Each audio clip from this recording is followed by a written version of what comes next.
Hey guys, how's it going? Just thought we'd have a bit of a chat about the power system on the Cub Camper trailer that we've got.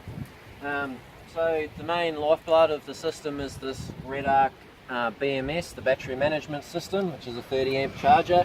This is an optional extra on the Cubs that we paid for ourselves. We've got a few other REDARC bits and pieces, and we just thought it was a really good bit of kit, and it has been.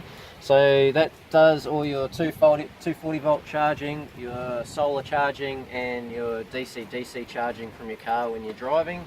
Obviously a nice pretty sunny day today. We've got our solar panel plugged in to keep the battery topped up.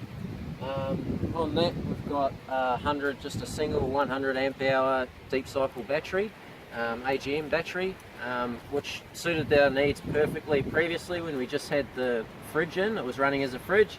Now we've got the fridge freezer, so it's drawing a little bit more power, so we need to make sure we've got enough drive time or enough solar to keep that topped up. Otherwise it does struggle just a little bit. That's the battery, not the system itself. So inside, all the other bits and pieces that we use, we've got a double USB plug, so we can plug our phones in not of a night time or during the day, whatever, when we've got solar. We've got some merit plugs, which are just like your cigarette plugs but smaller, and we run our 12 volt fans, and the lighting, the 12 volt lighting, LED strip lights that we've got. Another merit plug on the other side, and all your 12 volt lighting for the kitchen and all that sort of stuff as well.